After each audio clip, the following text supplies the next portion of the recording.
Okay, Chapter 7, Section 5. Cramer's Rule. Yeah, spelled differently. When I first started teaching this, the show Seinfeld was on TV, and so everybody could remember Cramer's Rule. Cramer's Rule is a method of solving systems of equations. 3x plus 7y equals 14, negative 2x plus 8y equals 22. You are familiar with a system of equation, and you have learned many ways to solve them. Early on, we learned substitution, elimination. Even before that, we learned to graph them and see where they cross. And we have even done some things with matrices on solving these. We put them in triangular form, and then we back substitute in order to solve these. Well, this is, I believe, our final way of learning how to solve systems of equations. It's called Cramer's Rule, and it works this way. You have learned it in Algebra 2, if you can remember. If I have, notice they have placed the values for an entry in a matrix, A sub 11, row 1, column 1. So A sub 11 right down here, we're going to look at the denominators first. A sub 12, those are the coefficients, A sub 12, of our x and y. And then the second one, A sub 21, A sub 22, row 2, column 1, row 2, column 2, A sub 21, A sub 22. So in the denominator, we are going to find the determinant of the coefficient matrix, it's called. These values are the coefficients. And in order to get our x sub 1, let me change colors. Instead of saying x and y, they said x sub 1, x sub 2, but it's just like x and y.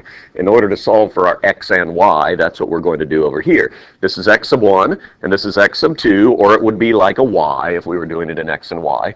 On the denominators of both of these fractions, we have exactly the same determinant matrix, the determinant of the coefficients. And then in the numerator, it's a little bit different. If I am solving for the x's, or the x sub 1 in this case, I replace the very first column with the solutions. B sub 1, B sub 2, B sub 1, B sub 2. I replace it with the solutions. And the second column remains the same. It's still A sub 12, A sub 22. It remains the same. And then when I want to solve for the second variable, the y, or in this case it's the x sub 2, I replace the second column with the answers. So we're going to try this out. Now this always works provided this determinant on the bottom does not equal 0, because you can't divide by 0. There's no solution if that happens. So let's try it out right down here. Solve the following using Cramer's Rule. So we have x sub 1 and we have x sub 2. So x sub 1 is going to equal, it's going to equal this fraction, and on the bottom is the determinant of the coefficients. So 5, negative 3, 2, 4, and on top, since I'm solving for x sub 1, I'm going to replace the first column with my answers, 6, negative 7. And I'm going to keep the second column with the same numbers, the negative 3 and 4 that come from the coefficients. This, when we do our work, will solve us for x sub 1. I want to solve for x sub 2, same idea. The denominator is the same, determinant of the coefficient matrix. And the numerator, well, I'm solving for x sub 2, so my second column, my answer, 6, negative 7. And the first column remains the same numbers, 5, 2. Now we just need to do this work. So you remember how to get a determinant of a 2 by 2? We multiply down, 6 times 4, 24, minus, it's always minus, negative 7 times negative 3 is a 21. That will go on top. And on the bottom, well, 5 times 4 is 20, minus 2 times a negative 3 is a negative 6. So solving this, what's 24 minus 21? 3 over, what's 20 minus a negative 6? 26. Does this one reduce? No. Good answer. There is our solution for x sub 1, 326. Now down here, I'm going to do the same work. I already know the denominator because it's the same denominator. It's 26. Don't need to do that one again. 5 times negative 7, negative 35, minus 2 times 6, 12. So what's the numerator of this one? Negative 47 over 26. Negative 47 over 26. Does not reduce. There's my answer. We're done with this one. Cramer's rule is actually a very efficient way of solving these, especially when we use technology later. But these 2x2s we are going to do by hand. By hand.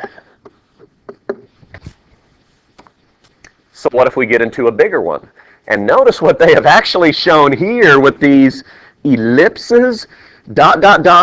We can go as many columns as we want. And these right here, ... as many rows as we want. In other words, a 24 by 24 matrix, or however many you want to do. Wouldn't that be exciting? We can solve using Cramer's rule, and it follows exactly the same pattern. In order to get x sub 1, we're going to take the determinant where we replace the first column with the solutions if I'm solving for x sub 1. Exactly the same pattern. It's just bigger. So let's try one of those bigger ones. And when we do it, we are either going to do the software, we'll head up to the library lab, or your graphing calculators. And if you need some help with your graphing calculators, I can certainly do that. So here they say, if I have a system of n linear equations, 1, 2, 3, 4, 5, 6, whatever it is, and there are n variables. So if I have 6 equations and 6 variables, there is going to be a unique solution as long as the determinant of that coefficient matrix is not 0, that thing we're dividing by on the bottom. As long as it's not 0, we can find a solution to that system. So we are going to try to figure this one out. Now we need to set it up by hand. X sub 1. If I want to solve for x sub 1, and I'm going to start with the denominator, then down here in the denominator, it's the determinant of the coefficient matrix. 4, 0, 3, negative 2. 4, 0, 3, negative 2. And then 3, 1, 2, negative 1. I'm just doing the coefficients of each of these rows. 1, negative 6, negative 2, 2, 2, 2. What's my next number? 0, negative 1. So there's the determinant of the coefficient. Now I'm solving for x sub 1, so up here on top, on this very first column, what will I place in that first column? The answer is 2, 4, 0, negative 1. And then I continue, the rest of my matrix looks just like the one underneath it. 0, 3, negative 2, 1, 2, negative 1, negative 6, negative 2, 2, and 2, 0, negative 1. Now, last time we met, we learned how to find determinants of 3 by 3s by expanding by minors. Well, this is a 4 by 4. You could expand by minors, but we're not going to. We're going to come to our software. So yes, today is easy. So let me come over here. And let's see if we can get this working inside the window where everybody can see it. All right. So I have a 4 by 4 matrix. 2 4 by 4 matrices, I guess. I'm going to call A the top one. So let's see, what do I have? 2, 0, 3, negative 2, 4, 1, 2, negative 1. Let's see if I can have negative 6, negative 2, 2, 1, 2, 0, negative 1. There we go. I'm going to call B the bottom one.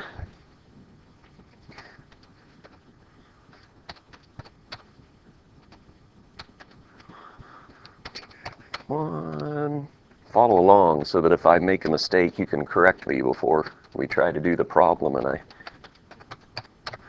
have the wrong numbers. All right. So I'm calling the top one the A matrix and the bottom one the B matrix. And we are supposed to find the determinant. So somewhere down here, oh, we can only do the determinant of A. Determinant of A. So I get, that's a little mistake down there at the bottom. What number do you get? 36. Now I'm going to have to switch. I think this little button will switch my A and my B. So let's see if I hit this button, if it does what I want it to do. Oh, good. So we remember 36 goes on top. Maybe I should just copy that. And then I can put it over here. 36. Look at that.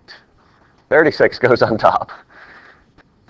And then we have, I switched them out. We're going to do determinant of A all over again. And I get 39.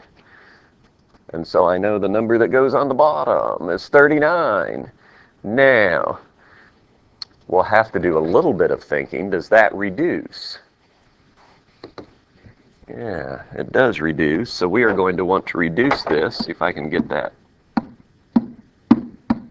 There we go. What goes into both those numbers? 3. 3 goes into 36. 12 times. 3 goes into 39. 13 times. We just solved for x sub 1. We would need to do x sub 2, x sub 3, x sub 4. But it's really very easy to do. It just takes a little time entering those things in. That's today's stuff. That's how we do what we are working on today. So nice and easy. 2 by 2s by hand. And make sure you reduce it. Anything bigger than a 2 by 2, we can use software to do. So we will head up to the library, and you want to take your graphing calculators with you.